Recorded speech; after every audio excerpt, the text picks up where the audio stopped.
Shalom teman-teman semua. Hari ini kembali lagi kita kepada akan memasuki firman Tuhan. Kita akan membahas begitu banyak tentang kehidupan, tentang panggilan. Dan hari ini aku pribadi sangat senang sekali bisa diberikan waktu dan juga diberikan kesempatan untuk bisa melayani, untuk bisa sharing kepada teman-teman sekalian yang menonton melalui YouTube Smart People Online Church. Dan izinkan aku untuk menyapa teman-teman dulu. Halo semuanya, salam kenalnya. Dan aku akan memperkenalkan diriku. Perkenalkan semuanya. Nah, namaku Matthew Nathaniel. Dan saat ini aku pribadi memiliki kerinduan yang dimana kerinduannya ini berjalan di bidang anak muda ataupun di bidang remaja. Yang saat ini aku dan juga rekan-rekanku memiliki sebuah organisasi yang dimana organisasi ini juga non-profit dan juga organisasi yang tidak dinaungi oleh gereja manapun dan juga interdenominasi yang namanya Pemuritan Generasi. Dan di sini kita fokusnya adalah untuk bisa menjangkau anak-anak muda, menjangkau anak-anak usia remaja gitu kan, yang dimana kami memiliki kerinduan dan juga panggilan bahwasannya melihat kehidupan anak-anak muda zaman sekarang itu bisa dikatakan sangat prihatin sekali, yang dimana banyak dari kita yang terkadang kehidupannya itu tidak sesuai ataupun tidak mencerminkan bahwasannya kita umat-umat ataupun anak-anak Allah. Dan pada hari ini, sesuai dengan tema yang akan kita bahas, hari ini kita akan membahas bagaimana caranya kita dapat menemukan panggilan di balik permasalahan hidup. Oke, sebelum kita masuk ke situ, mari kita semua bersama-sama untuk ramaikan kolom komentar. Mari kita semua membakar dan juga membuat semangat kita, menimbulkan semangat kita dengan menampilkan kolom komentar, dengan mengetikkan semangat semuanya. Karena hari ini kita akan benar-benar nih ya, terutama untuk anak-anak muda semuanya, yang dimana kita akan membakar semangat kita melalui tema hari ini, melalui firman Tuhan pada hari ini, sehingga kita bisa jauh lebih semangat lagi dalam menjalani kehidupan kita. Dan sebelum kita masuk kepada firman Tuhan, yuk mari kita bersama-sama bersatu di dalam doa. Tuhan Allah Bapa, terima kasih Tuhan atas penyertaan-Mu, atas kasih-Mu yang telah Kau berikan kepada kami, anak-anak-Mu ya Tuhan. Bahwasannya kami bisa ada sampai hari ini, sampai detik ini, itu semua karena berkat penyertaan daripada-Mu saja ya Tuhan. Dan hari ini ya Tuhan, kami ingin membahas firman-Mu ya Tuhan, kami ingin merenungkan firman-Mu, biar kiranya apa yang Kau sampaikan kepada kami hari ini ya Tuhan, bisa benar-benar bermanfaat bagi kami, terutama bagi kehidupan kami ya Tuhan. Dan biar kiranya Tuhan, apa yang sedang kami alami saat ini, setiap permasalahan hidup, semuanya biar kiranya Engkau yang menyertai kami ya Tuhan. Dan di sini ya Tuhan, biar kiranya Engkau yang membakar semangat kami jauh lebih lagi untuk semangat dalam melayani-Mu, untuk semangat hidup sesuai dengan apa yang Kau perintahkan bagi kami. Dan biar kiranya Engkau yang memberkati ya Tuhan, jalannya ibadah pada hari ini, dan biar kiranya ya Tuhan, sharing dapat berjalan dengan baik, dengan lancar. Dan yang pasti, Engkau yang hadir di tengah-tengah kami, hadirat-Mu terasa bagi kami semua yang menonton. Terima kasih ya Bapa, biar kiranya Engkau yang menyertai kami semua. Engkau tutup bungkus kami semua oleh Kuasa Darah yang kudus. Dan demikianlah doa kami bagi teman-teman semua yang percaya dengan Tuhan Allah Bapa kita. Mari sama-sama kita katakan, amin. Oke, terima kasih teman-teman yang sudah mau menyempatkan waktunya untuk bisa mendengarkan firman Tuhan pada hari ini. Seperti yang sudah aku bilang di awal tadi, kita hari ini akan membahas mengenai bagaimana caranya untuk bisa menemukan panggilan di balik permasalahan hidup. Bagiku pribadi, menemukan panggilanku, menemukan kerinduanku, itu merupakan suatu proses, sebuah proses perjalanan yang dimana itu tidak mudah untuk mendapatkannya. Dan banyak dari kita, anak-anak muda, terutama Gen Z saat ini gitu ya, yang dimana Gen Z ini kebanyakan juga usianya itu kebanyakan anak-anak yang sudah remaja, ataupun dari remaja mau beranjak ke usia dewasa, yang dimana sedang berada di dalam fase transisi atau perubahan. Yang dimana mungkin kalau teman-teman sering scroll sosial media, atau sering lihat gitu ya, ada konten-konten yang suka membandingkan perbedaan Gen Z dengan gen-gen sebelumnya gitu kan. orang tua kita yang dimana bisa dikatakan Gen Z ini kalau baru ada masalah sedikit aja gitu ya, ada permasalahan sedikit aja tuh gampang banget jatuhnya, terlalu lemah sekali. Beda dengan orang-orang dulu yang dimana mereka ada permasalahan hidup dengan banyaknya pengalaman yang sudah dialami jauh lebih kuat daripada kita. Tetapi bagi kita, terutama anak muda semuanya, kita tidak perlu khawatir ataupun minder gitu ya. Bahkan kita harus bisa jauh lebih semangat lagi daripada orang tua kita yang sudah jauh lebih lama dalam melayani Tuhan. Dan kita sebagai anak muda dan yang dimana kita masih memiliki jiwa muda, kita masih memiliki semangat, kita justru harus lebih semangat daripada mereka dalam melayani Tuhan.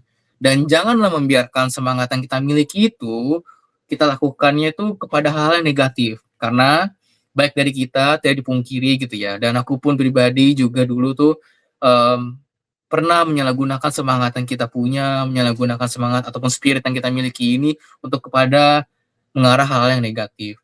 Dan bagi teman-teman semua, mungkin kita saat ini sedang berada di fase itu, yang dimana kita merasa bahwasannya kita sudah terlalu terlanjur gitu loh, untuk jatuh, yang dimana kita membawa semangat kita ini kepada hal yang negatif, dan merasa nggak layak di hadapan Tuhan.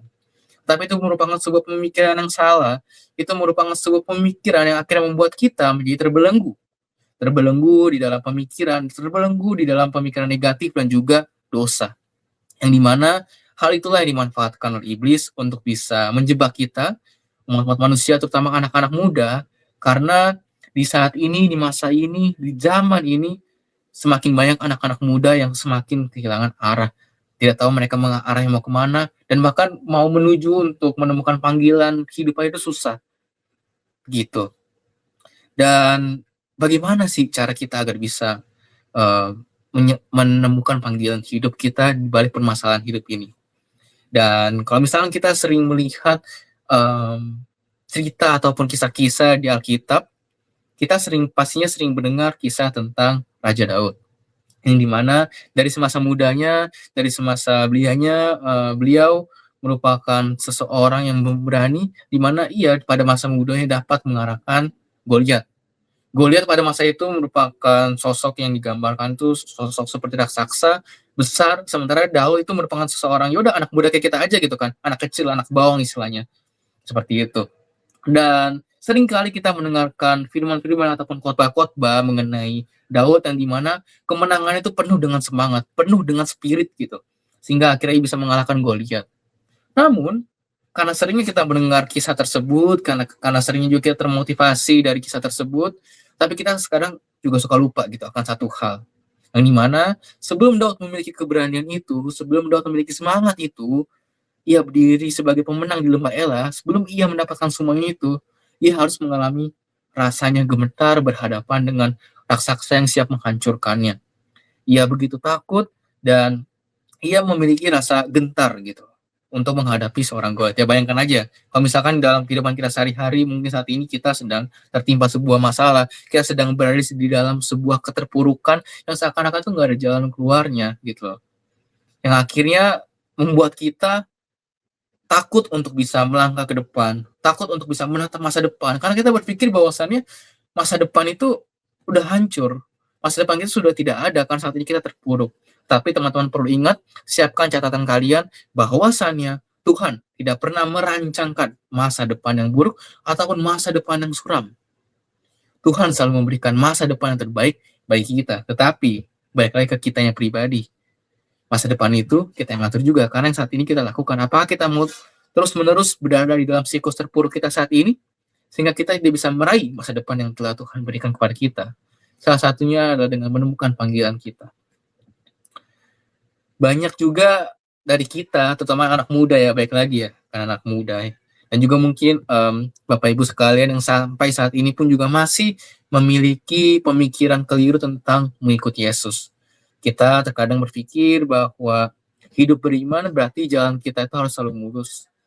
Seperti contohnya bebas dari utang, bebas dari air mata, dan jauh dari penderitaan. Yang dimana bahwasannya pemikiran kita kalau kita hidup dalam iman, oke, ada masalah, pasti masalah, udahlah, masalahku ini gampang, masalahku pasti selesai, Tuhan selesaikan. Yang dimana setiap ada masalah kita gampang dan mudah untuk melewatinya. Tidak perlu dengan air mata gitu ya, kita misalkan ada utang gitu dikejar-kejar debt collector gitu kan, kita bisa, udah tiba-tiba selesai gitu kan, ada aja entah dari mana, ada aja. Dan hal itu juga sama halnya dengan apa yang ku pribadi rasakan gitu ya teman-teman, yang gimana mungkin kalian melihat, mmm, "Bro sih gampang gitu ya ngomongnya," gitu kan, "Ah Kakak sih gampang ya ngomongnya, ah kamu mah gampang ngomongnya karena kamu tidak mengalami." Emang setiap untuk menyampaikan ataupun, mmm, menceritakan itu emang lebih gampang teman-teman kalau misalkan belum, mengalaminya. Tetapi aku pribadi pun juga pernah mengalaminya, yang di mana bahwasannya aku pernah berada berada di dalam masa-masa terpuruk. Kalau misalnya kita mau menyamakan dengan Daud, posisinya bisa dikatakan aku pun mirip-mirip, yang di mana pada saat itu, lebih tepatnya pas zaman Covid ya, memang, Covid-19 ini begitu, banyak menimbulkan masalah banget ya, karena aku pribadi juga, merasakannya di mana pada saat itu, keadaan ekonomi keluarga kami sedang tidak baik-baik saja, yang pada akhirnya karena, orang tuaku, papaku terutama itu harus dirawat di, apa namanya, di Wisma Atlet yang di mana pada saat itu, Covid lagi marak-maraknya sehingga kita belum bisa isolasi mandiri gitu ya. Jadi harus diisolasi ya sama petugas gitu kan di bawah. Sehingga, orang tua nggak bisa kerja dan tidak ada pemasukan, pada akhirnya, kita terlilit hutang lah seperti itu. Yang di mana saat keadaan itu sedang sulit, keadaan sedang susah, saat kami didatangi oleh debt collector, yang berhadapan duluan itu adalah aku. Aku menjadi orang yang menghadapi pertama, yang membukakan pintu dan bernegosiasi.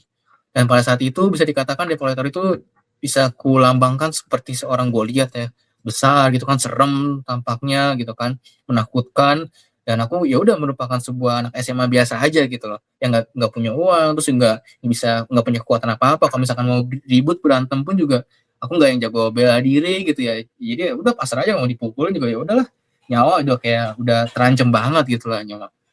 Tetapi yang kuingat adalah satu hal, di situ saat itu aku benar-benar gemeter banget, takut banget, tetapi aku ingat bahwasannya Tuhan pasti akan menyertai. Dan kita janganlah mau terpuruk akan ketakutan kita ataupun ya segala sesuatu yang akhirnya membuat tubuh kita menjadi gemetar, takut gitu menghadapinya. Dan aku maju ke depan, membukakan pintu, dan ya walaupun gemeter juga masih gitu ya, tapi aku yakin dan percaya pasti Tuhan menyertai. Tuhan menyertai diriku, bagaimana caranya aku bisa bernegosiasi dengan orang tersebut. Dan aku mintanya kepada Tuhan.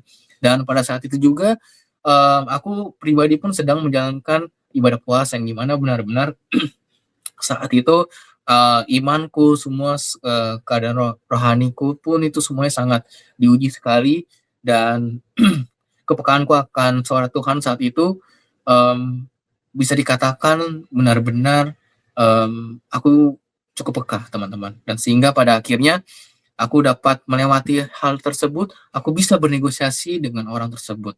Tapi teman-teman, bagaimana sih Kak, caranya bagi diriku pribadi yang misalkan udah terpuruk, terus ya udah tingkah laku kita, sifat kita, karakter kita ya masih berada dalam keterpurukan itu.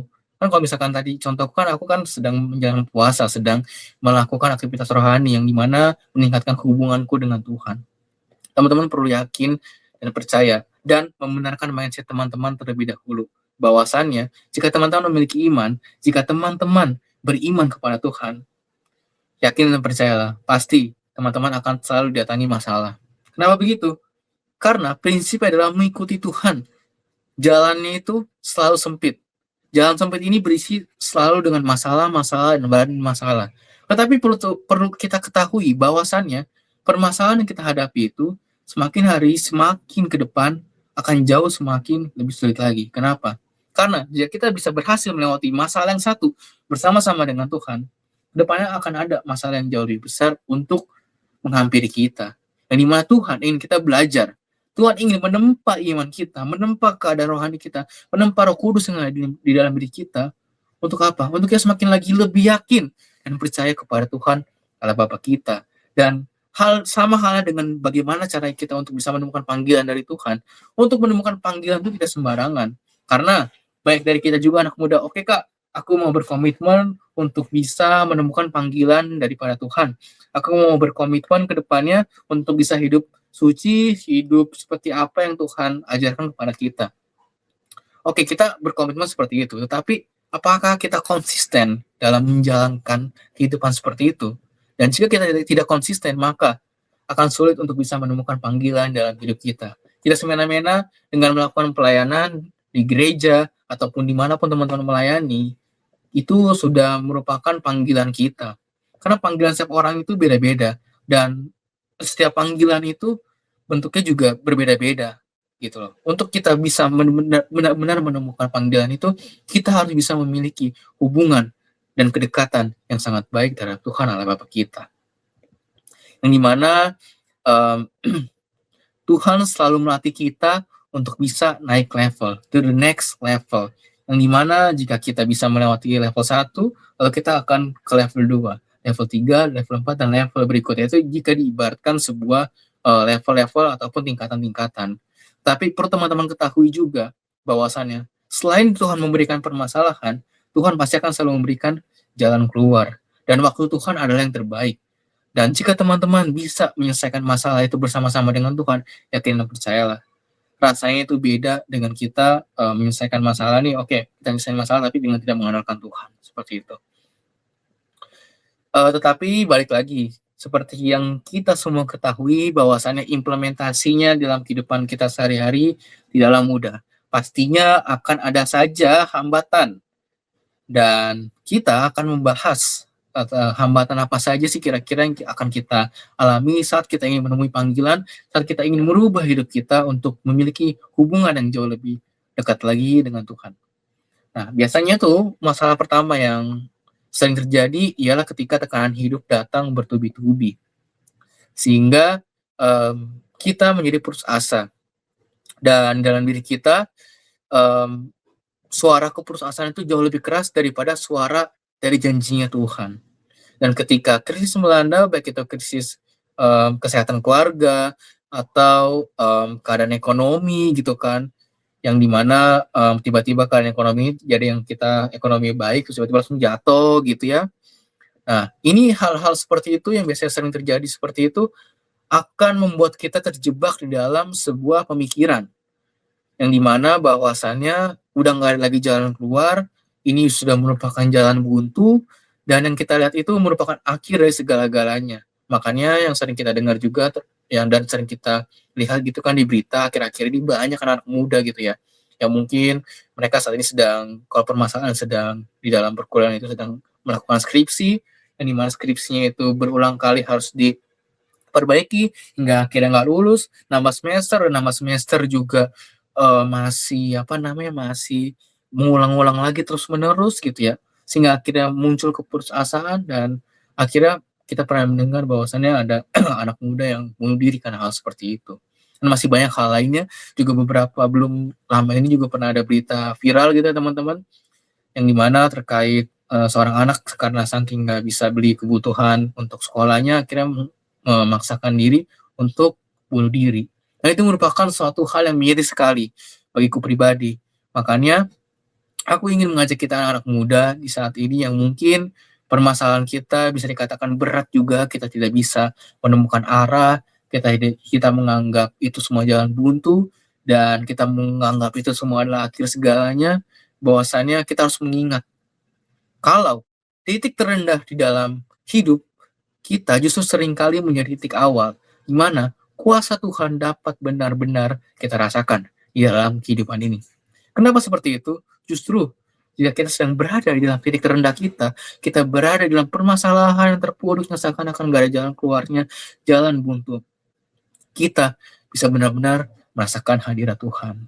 Karena kalau misalnya kita merasa fine-fine aja, nggak ada masalah, bagaimana kita bisa berjuang bersama-sama dengan Tuhan, bagaimana kita bisa memiliki iman kepada Tuhan gitu teman-teman. Karena kita udah ngerasa hidup kita enak-enak aja, aman-aman aja. Apalagi kalau misalkan kenikmatan duniawi ini gitu ya, bisa kita nikmati dengan sebebasnya. Ya, akhirnya kita terlena, sehingga akhirnya kita lupa pada Tuhan Allah Bapa kita, sehingga akhirnya kita meninggalkan panggilan hidup kita, keluar dari jalur yang sudah Tuhan siapkan bagi kita, sehingga akhirnya apa? Kita tenggelam di dalam dunia ini, dan pada akhirnya ya kita binasa, maut sudah menanti kita, neraka menanti kita. dan kita tidak bisa kembali lagi kepada Bapa kita. Tuhan tidak mau seperti itu. Tuhan sudah menyelamatkan kita, Tuhan sudah memberikan keselamatan bagi kita. Tetapi masa iya kita mau menyerahkan keselamatan yang telah Ia berikan kepada kita hanya dengan kenikmatan dunia ini, atau hanya dengan kita menghadapi permasalahan hidup yang kita tidak bisa menemukan jalan keluarnya dengan kekuatan kita sendiri, dan kita tidak mengandalkan Tuhan, terus kita mengakhiri hidup kita. Itu adalah sebuah pemikiran yang tidak baik, pemikiran yang keliru, pemikiran yang salah. Dan pemikiran seperti itu sering kita dapatkan dalam pemikiran anak-anak muda saat ini. Dan tidak menutup kemungkinan juga bagi Bapak Ibu sekalian yang masih memiliki pemikiran seperti itu. Karena semakin bertambah dewasa umur kita, semakin tuanya umur kita, semakin bertambah umur kita, maka semakin berasalah beban ataupun kehidupan yang ada di dunia ini. Lalu masalah kedua yang suka muncul saat kita mempertanyakan mengapa hal buruk harus terjadi pada kehidupan kita, yaitu adalah saat kita berpikir secara logika, sehingga pada akhirnya karena kita terlalu menggunakan pikiran kita, terlalu menggunakan akal kita sebagai manusia, kita menjadi seseorang yang tidak beriman, yang dimana kita sudah merasa bahwasannya kita sudah menyerahkan hidup kepada Tuhan, terus kita juga sudah benar-benar menyerahkan segala sesuatunya kepada Tuhan, tetapi Tuhan tuh seakan-akan tidak menjawab doa-doa kita, tidak menjawab permasalahan-permasalahan kita. Dan kita lupa bahwasannya Tuhan tuh seringkali mengizinkan kita untuk melewati lembah kelam. Contohnya seperti dikejar penagih hutang, atau kehilangan kenyamanan, atau segala sesuatu masalah yang sedang kita alami. Itu semua terkadang memang sesuai dengan perizinan Tuhan, dengan satu tujuan, bahwasannya untuk menyadarkan kita.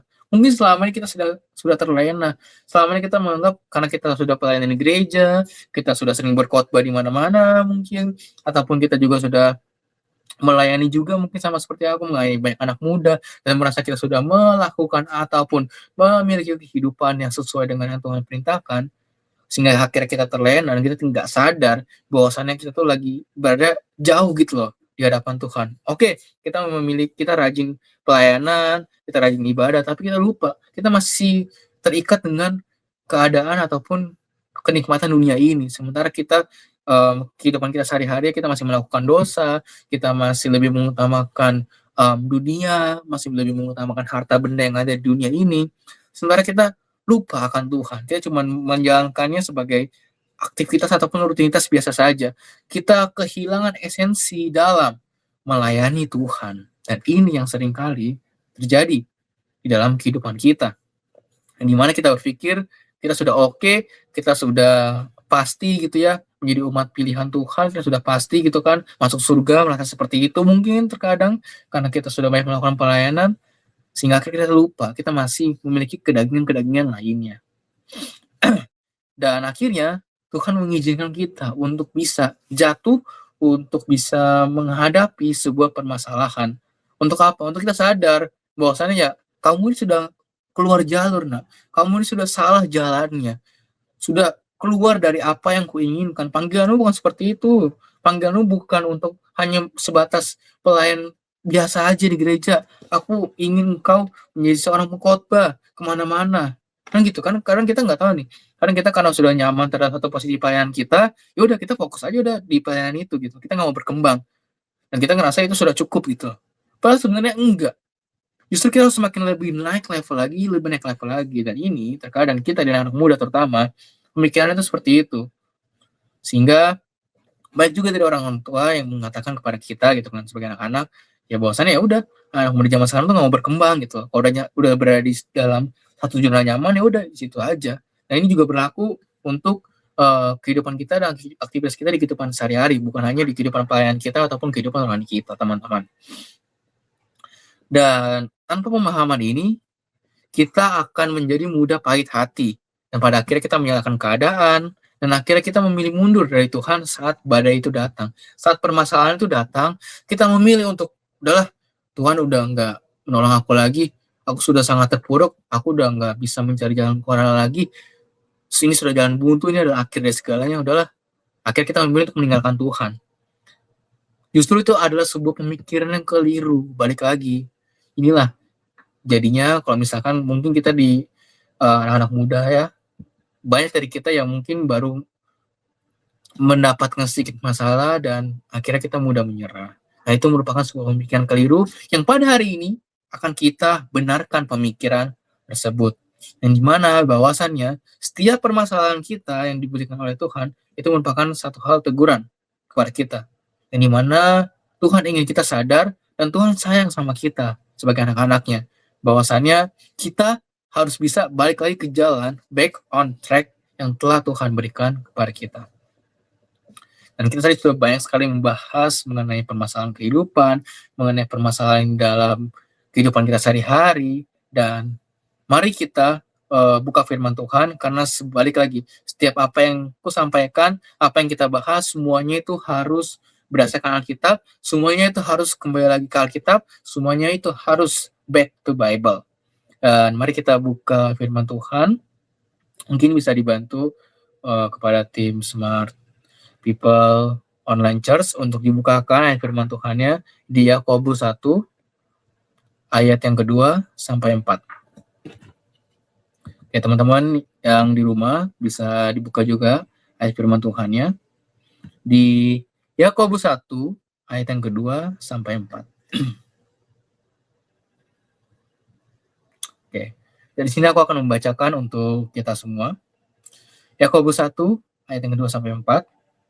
Saudara-saudaraku, anggaplah sebagai suatu kebahagiaan apabila kamu jatuh ke dalam berbagai-bagai pencobaan. Yang ketiga, sebab kamu tahu bahwa ujian terhadap imanmu itu menghasilkan ketekunan. Ayat yang keempat, dan biarkanlah ketekunan itu memperoleh buah yang matang, supaya kamu menjadi sempurna dan utuh dan tak kekurangan suatu apapun. Demikian firman Tuhan. Dan dari firman Tuhan ini sudah lihat jelas banget teman-teman. Kalau misalkan dibaca di judul perikopnya itu iman dan hikmat. Di sini kita belajar untuk bisa beriman dan memiliki hikmat.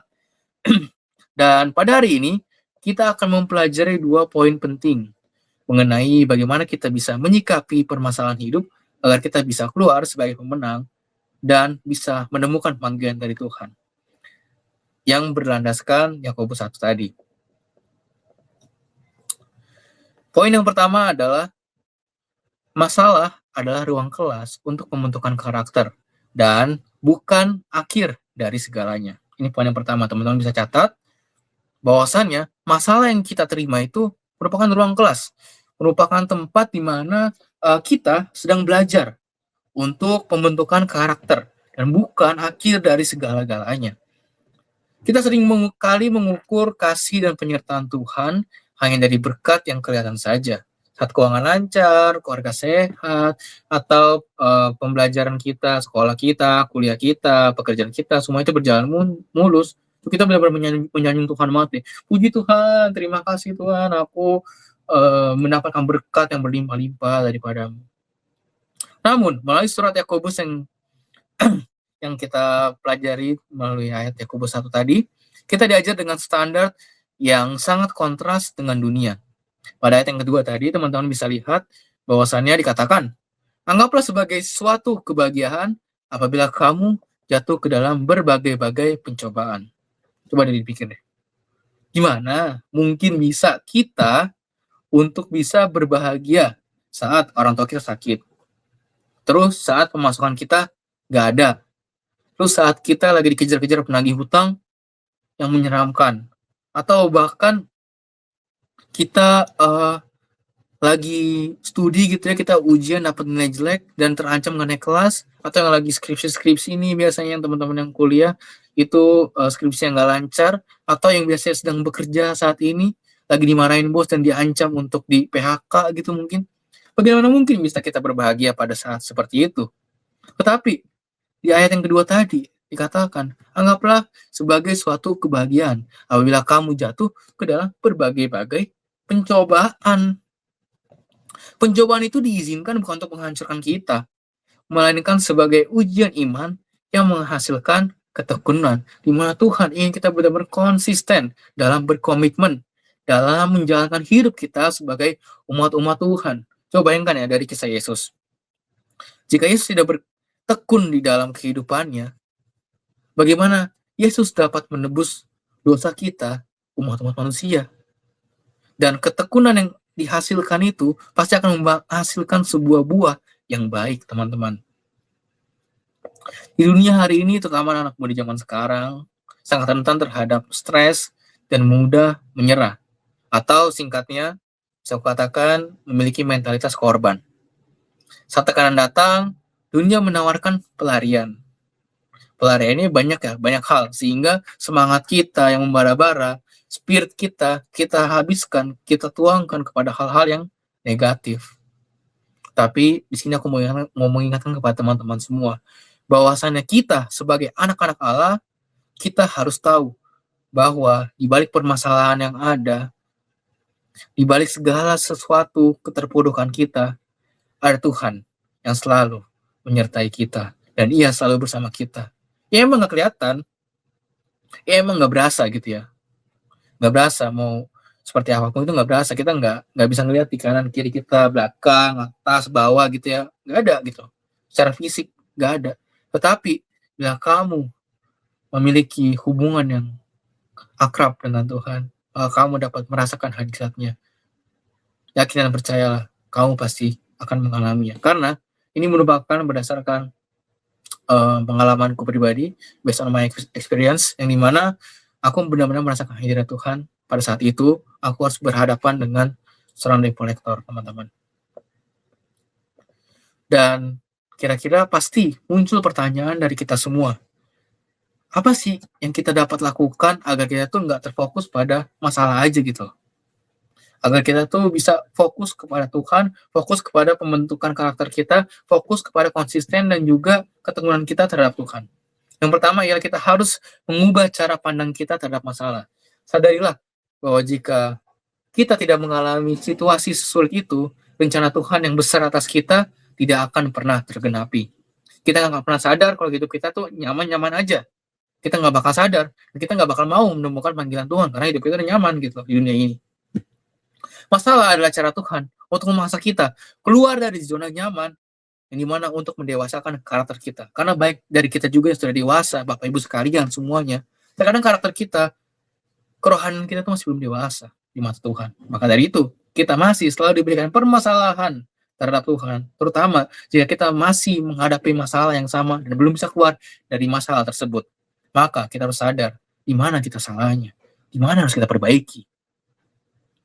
Hal yang berikutnya, kita harus bisa berhenti mengasihani diri sendiri. Ketika kita tahu bahwa kita adalah milik Tuhan sejak lahir, sejak kita sudah ada di dunia ini, kita akan mengerti bahwa setiap langkah hidup kita sudah dipersiapkan oleh Tuhan. Masalahmu hari ini tidak akan melebihi dari kekuatanmu. Jadi stop buat mengasihani diri sendiri, terutama anak muda di sini ya, buat kita semua, stop mengasihani diri sendiri. Justru kita harus menempa diri kita, membuat diri kita sakit untuk kita bisa upgrade dan menuju level yang baru, to the next level. Lalu poin kedua yang akan kita pelajari pada hari ini ialah gaya hidup seperti Yesus sebagai teladan merupakan kunci kemenangan dan penemuan panggilan hidup. Baik dari kita yang sulit untuk survive dan bangkit dari semua pencobaan. Semua itu terjadi karena kita mencoba untuk menyelesaikan masalah yang ada, masalah yang besar, menggunakan kekuatan daging kita sendiri. Kita ingin peka dalam mendengar suara Tuhan, kita ingin memiliki hubungan yang akrab dengan Tuhan, tapi kita tidak pernah membangun kedekatan yang baik dengan Tuhan. Di ayat 4 juga sudah mengatakan bahwasannya, dan biarkanlah ketekunan itu memperoleh buahnya yang matang, supaya kamu menjadi sempurna dan utuh. Nah, buah yang matang ini, teman-teman bisa lihat, hanya bisa dihasilkan jika kita tinggal dan melekat pada sang pokok anggur, yaitu Yesus. Nah, bagaimana cara supaya kita bisa hidup dan tinggal pada sang pokok anggur, pada Yesus, pada Tuhan kita? Kita perlu memeriksa kembali motivasi dan tujuan hidup kita melalui disiplin rohani yang konsisten. Apakah kita sudah melakukan saat teduh dan doa pribadi? Karena disinilah tempat kita untuk bisa menukar kekuatan kita dengan keberanian dari Tuhan. Saat kita gemetar menghadapi dunia, doa pribadi membuat lutut kita bertelut dan hati kita menjadi lebih tenang. Lalu kita juga harus kembali lagi cek nih, apakah kita sudah rutin dalam mempelajari firman Tuhan dan beribadah. Firman Tuhan adalah, kalau misalkan diibaratkan sebuah benda, firman Tuhan itu merupakan kompas, yang dimana tanpa firman kita akan tersesat di dalam kepahitan hidup. Maka dari itu penting bagi kita tidak hanya sebatas membaca Alkitab, itu sekedar membaca seperti membaca buku novel, buku pelajaran, atau buku-buku lainnya. Tetapi kita perlu menghayati, kita perlu mengerti dengan segenap hati kita, dengan segenap pikiran kita, maksud dari ayat per ayat, pasal per pasal yang ada di dalam Alkitab. Karena itu merupakan pedoman hidup kita. Dan bagaimana caranya kita bisa kuat ya, dengan banyaknya ayat-ayat firman Tuhan yang ada di dalam Alkitab yang bisa menguatkan kita dalam kehidupan ini. Lalu yang terakhir, yang cukup penting bagiku pribadi, dan aku juga sudah mengalaminya, yaitu belajar berpuasa. Berpuasa bisa melatih kita untuk mengalahkan keinginan daging dan menundukkan ego kita di bawah kendali Roh Kudus. Jadi, dengan berpuasa, kita bisa semakin lebih lagi memberi makan banyak kepada Roh Kudus yang ada di dalam diri kita. Kita semakin bisa menghidupi Roh Kudus yang ada di dalam diri kita, teman-teman semua. Jadi buat kita di sini, mungkin Bapak Ibu sekalian, teman-teman, rekan-rekanku sekalian, baik kita yang masih sulit untuk bisa belajar berpuasa, yuk mari kita sama-sama untuk bisa belajar berpuasa, karena dengan begitu kehidupan rohani kita, Roh Kudus kita akan semakin lebih kuat lagi. Dan otomatis iman kita akan semakin kuat, tujuan kita akan semakin terarah lagi pada Tuhan, dan pastinya ibadahmu, apa yang kamu lakukan, pelayananmu, semuanya Tuhan akan berkenan atas itu. Karena kehidupan kita sudah sesuai dengan apa yang telah Tuhan berikan kepada kita, dan kita sudah memiliki kedekatan yang akrab dengan Tuhan, sehingga nanti kita bisa menghasilkan sebuah buah yang sangat baik. Begitu. Dan jika kita berhasil membentuk gaya hidup seperti ini, maka kita tidak akan lagi menjadi orang yang gampang mengeluh, gampang bersungut-sungut, atau bahkan meremehkan Tuhan oleh Bapa kita. Karena kasihnya begitu besar, kasihnya begitu nyata, dan sayangnya Tuhan sama kita itu ya benar-benar sayang banget, melebihi apapun. Karena ia sampai rela turun ke dunia ini untuk bisa menebus dosa kita manusia. Dan jika kita memiliki gaya hidup seperti itu dengan konsisten, dengan ketekunan, maka kita akan menjadi peka untuk mengerti apa panggilan kita. Kita akan menyadari bahwa tujuan kita hidup di dunia ini bukan lagi untuk mencari validasi manusia, bukan lagi untuk menikmati kedagingan, bukan lagi hidup untuk dunia ini. Tetapi fokus kita hidup di dunia ini adalah untuk menjadi perpanjangan tangan Tuhan, melayaninya, membantu sesama kita untuk bisa survive di tengah dunia yang berat ini. Jadi sama-sama aku mengajak teman-teman semua, Bapak Ibu sekalian yang ada saat ini, yuk mari kita sama-sama menemukan panggilan kita, menemukan panggilan hidup kita, apa yang Tuhan inginkan dalam kehidupan kita. Tuhan mau memakai kita seperti apa ke depannya di tengah permasalahan hidup yang banyak ini. Jadi teman-teman semua, Bapak Ibu semua, jika kita mengalami masalah hidup yang tidak ada kepastiannya, dan kita mendapatkan sebuah permasalahan yang begitu berat, kita harus memiliki mindset bahwasannya kita bisa keluar sebagai pemenang. Kita adalah anak-anak Tuhan dan kita bisa menang bersama-sama dengan Tuhan.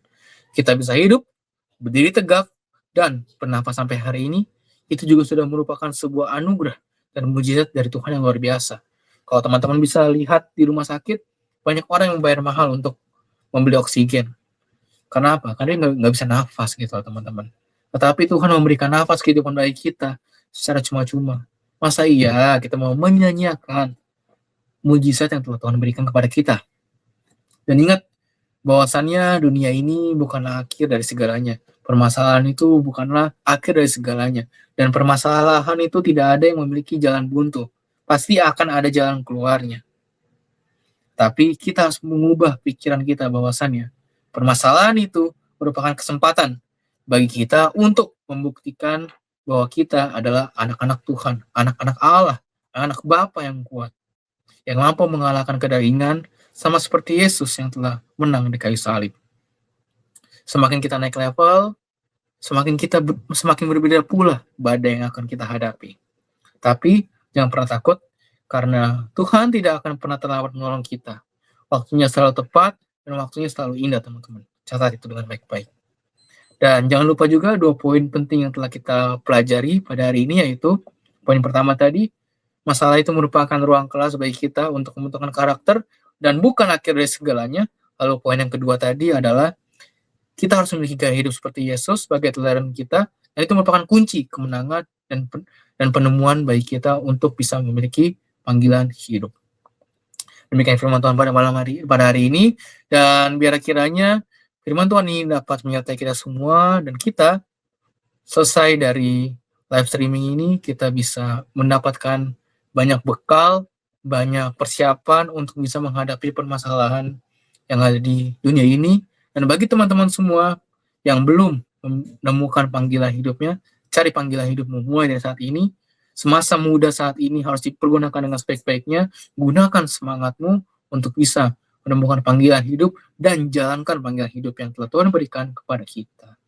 Dengan seperti itu, kita akan semakin lagi bisa menyelamatkan teman-teman kita, rekan-rekan kita, semuanya, orang-orang kita sayangi, keluarga kita tercinta, untuk bisa bersama-sama bertemu dengan Tuhan di surga nanti. Yuk teman-teman semuanya, mari kita kembali lagi menutup sharing firman pada malam hari ini dengan berdoa. Mari kita bersatu dalam doa. Tuhan Yesus yang baik, Yahweh Bapa, terima kasih Tuhan atas firman-Mu pada hari ini, yang dimana Engkau mengajarkan kami untuk bisa menemukan panggilan hidup kami di tengah permasalahan kehidupan ini, ya Tuhan.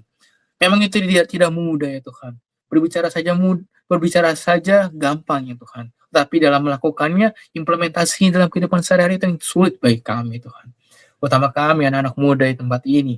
Dan biar kiranya, Tuhan, Engkau bisa memberikan kepada kami penyertaan. Engkau memberikan kekuatan kepada kami dalam menghadapi setiap permasalahan yang ada di kehidupan ini. Dan dengan begitu, kami bisa lebih konsisten dan berkomitmen serta tekun dalam menemukan panggilan kami yang sebenarnya itu seperti apa, Tuhan. Tolong Tuhan, Kau tuntun kami bagaimana kami bisa menemukan panggilan kami, apa yang kami harus lakukan. Engkau tuntun kami, ya Tuhan. Dan biar kiranya kami bisa mengubah hati kami, memiliki hati kami agar hati kami bisa benar-benar memiliki tujuan dan motivasi yang hanya untuk melayani Engkau saja, ya Tuhan. Engkau yang memberkati, ya Tuhan, setiap anak-anak muda yang ada saat ini, ya Tuhan. Setiap Bapak Ibu semua juga yang ada di sini, ya Tuhan, yang menyaksikan live streaming. Biar kiranya Engkau yang memberkati mereka, ya Tuhan. Setiap permasalahan yang mereka hadapi semuanya dapat terselesaikan dengan baik, ya Tuhan. Dan biar kiranya, Tuhan, semakin banyaknya masalah yang kami terima, malah kami harus semakin lebih bersyukur lagi, ya Tuhan, bahwasannya Engkau sedang membiarkan kami untuk belajar, ya Tuhan. Belajar untuk apa? Belajar untuk menjadi jauh lebih kuat lagi daripada sebelumnya. Dan biar kiranya kami bisa kuat dan bisa naik level to the next level bersama Engkau, ya Tuhan. Karena segala kemuliaan hanya bagi nama Tuhan saja. Segala panggilan hidup kami, semuanya kami serahkan hanya kepada Engkau, Tuhan Allah Bapa kami. Dan biar kiranya Engkau menyertai kehidupan kami semuanya, ya Tuhan. Engkau memberkati kami yang bekerja, Engkau memberkati kami yang bersekolah, ya Tuhan. Engkau memberkati kami setiap apa yang kami lakukan di kehidupan kami sehari-hari. Engkau yang memberkati, ya Tuhan. Dan biar kiranya kami bisa menghasilkan buah pertobatan. Dan biar kiranya kami bisa berada di jalan yang telah Engkau rancangkan bagi kehidupan kami. Terima kasih, ya Tuhan, Kau menyertai kami semua.